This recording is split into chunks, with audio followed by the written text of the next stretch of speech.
जय गुरुदेव। जय गुरुदेव नाम किसका प्रभु का,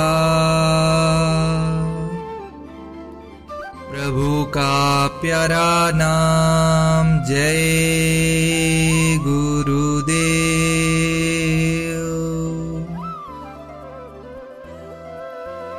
आप सभी मनुष्यों को कोटि कोटि प्रणाम एवं सादर जय गुरुदेव।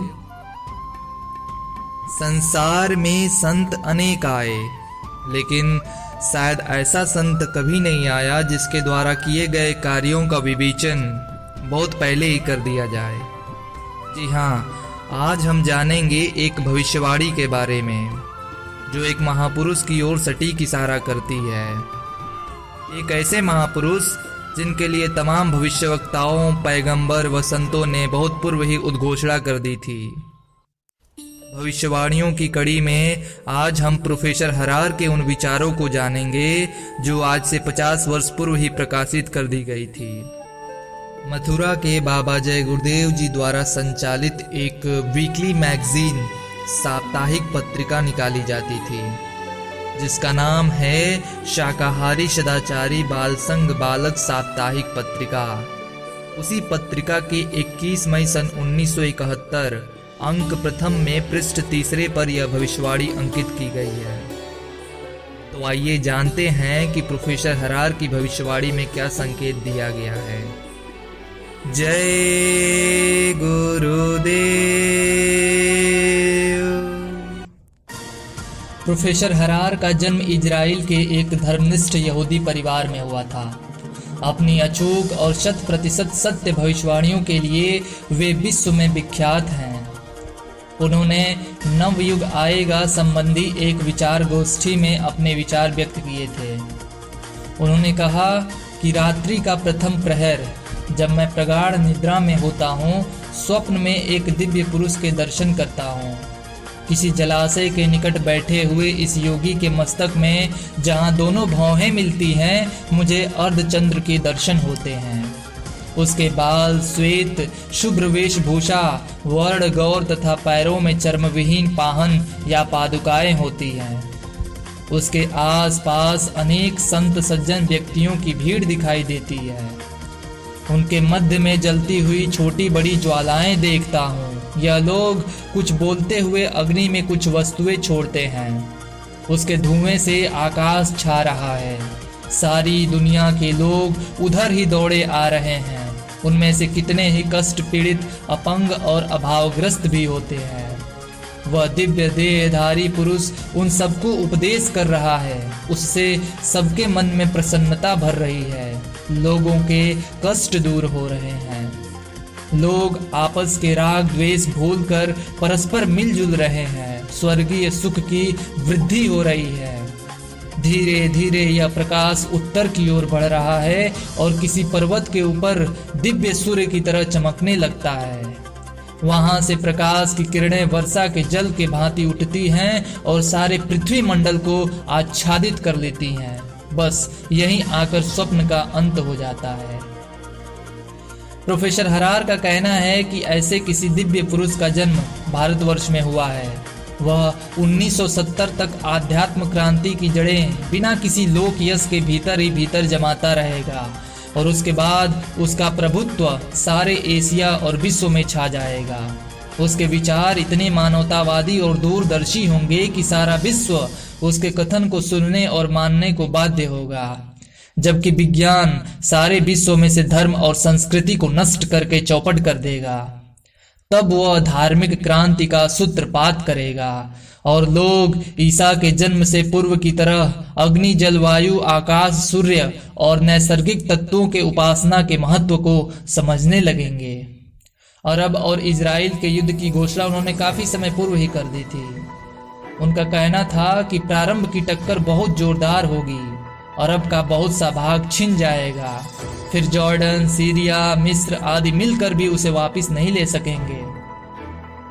पहली टक्कर में इजराइल को जोरदार जीत होगी। फिर छिटपुट युद्ध चलता रहेगा। सन 1979 में एक बार फिर जोरदार टक्कर होगी। इस युद्ध में धर्म के नाम पर अरब शेष विश्व के अधिकांश इस्लामी देशों को संगठित कर लेगा। इजराइल, अमेरिका, ब्रिटेन आदि की मदद से अरबों पर बुरी तरह टूट पड़ेगा और इस युद्ध में मुसलमानों की जनसंख्या घटकर संसार के सभी जातियों से कम हो जाएगी। इस तरह इस्लाम संस्कृति का पूरी तरह अंत हो जाएगा। सन 1970 से 2000 तक तीव्र राजनीतिक परिवर्तन होंगे। ब्रिटेन, लंका, रूस, फ्रांस और भारतवर्ष में अप्रत्याशित रूप से सरकारें बदलेंगी। भारतवर्ष में भी युद्ध होगा। मित्र जैसे दिखाई देने वाले पड़ोसी देश आक्रमण करेंगे या आक्रमण के समय मौन रहेंगे। अधिकांश प्रतिपक्ष का समर्थन करेंगे।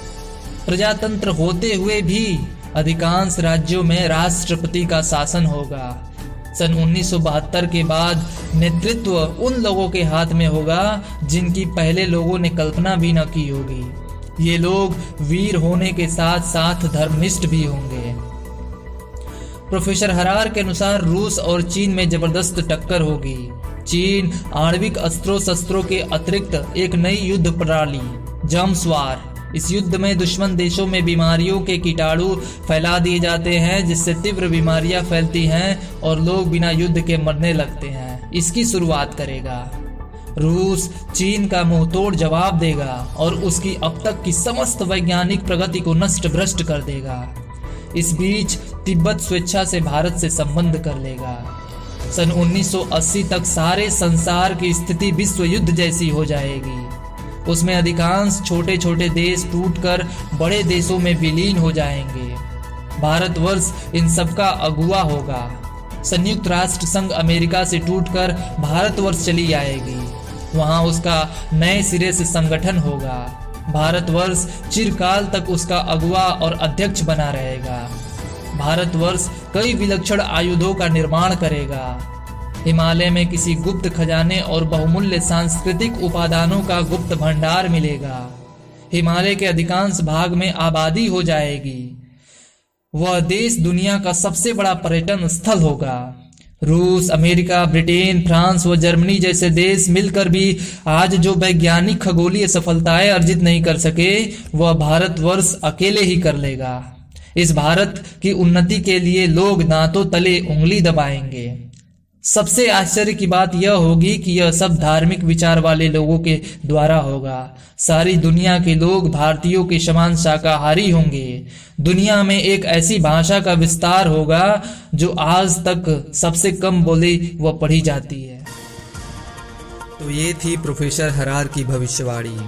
अब आप सभी मनुष्यों से प्रार्थना है कि आप इन वचनों पर विचार अवश्य करें। बुद्धिजीवियों का कर्तव्य है कि इसका विश्लेषण करें। इनकी कितनी बातें सत्य हो चुकी हैं और कितनी बातें सत्य होनी हैं। आप विगत 50 वर्षों का इतिहास उठाकर देख लीजिए, आपको सत्य का ज्ञान हो जाएगा। और उस महापुरुष के बारे में भी विचार करें कि वो कौन हो सकता है जो 1972 तक अपनी आध्यात्मिक क्रांति की जड़ें बिना किसी लोक यश के फैला चुका है। विदेशियों ने तो छिटपुट इशारा किया है, लेकिन भारतीय संतों और मनीषियों ने तो पूरा खोलकर उसके बारे में कह दिया है कि वो कौन होगा, उसका नाम क्या होगा और उसका काम क्या होगा। अगर आप सबकी मांग और परमात्मा की मौज हुई तो उसे भी समयानुसार सभी के समक्ष प्रस्तुत किया जाएगा। अभी तो केवल इशारे किए जा रहे हैं एक ऐसी परम शक्ति के विषय में जो आपके सभी संकटों के निवारण हेतु पृथ्वी लोक पर आई है। पत्रिका का लिंक डिस्क्रिप्शन में प्रमाण हेतु दे दिया हूँ, आप सभी इसे पढ़ लीजिए। कोई भी प्रश्न हो तो कमेंट सेक्शन में कमेंट अवश्य करिए। जय